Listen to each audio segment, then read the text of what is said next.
খাও সুলতান। এত ছোট গরু বেচতে পারবেন? ব্যস্ত তো হইবই, তাহলে সাদের কাজটা কেমনি শেষ করবো? আরো খাবি?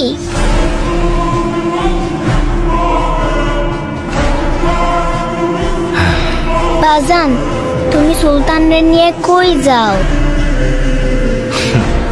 তোমার জন্যে ঈদের জামা আনতে শহরে যাই। সত্যি তো? আমার জন্য লাল জামা নিয়ে আইবা। আজ জামা سأنادي ما بين الناس بجهادي ولهيب حماسي سأنادي ভাই এইটাই না ছোট গরু ছোট পিকাবে। ما بين الناس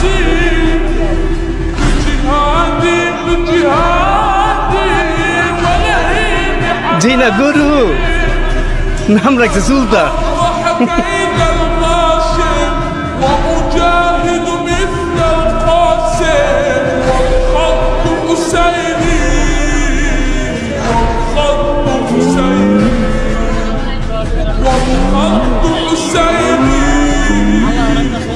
والخط أسيري বাহ, গরুটা তো অনেক কিউট। এটা আপনার?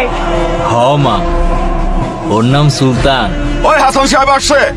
হাটের বড় গরুটা কোন দিকে? সুলতান, সুন্দর নাম তো।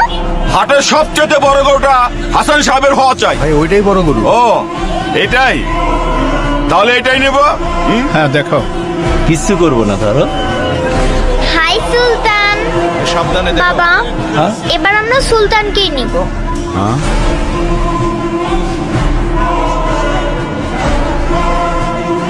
লিসা মামনি, এটা তো অনেক ছোট গরু। বাবা, কোরবানির পশু কি সবচেয়ে বড়ই হতে হয়? ছোট বড় তো বিষয় না, পছন্দের পশু কোরবানি দেওয়াই তো আসল কোরবানি, তাই না? হ্যাঁ তাই তো মামুনি। এত ছোট গরু নিয়ে মহল্লায় ঢুকলে পরে মান ইজ্জত কিছুই থাকবো না। বস ওইদিকে। থামো চান মিয়া। سأنادي আমার মেয়ের মুখের হাসিটা দেখেছো? তাই আমি ঠিক করেছি ওই সুলতানই হবে আমাদের এবারের ঈদের একমাত্র কোরবানির গরু। কি বলো মামুনি? حماسي থ্যাংক ইউ বাবা। থ্যাংক ইউ মামুনি। হ্যাঁ দাও। سأنادي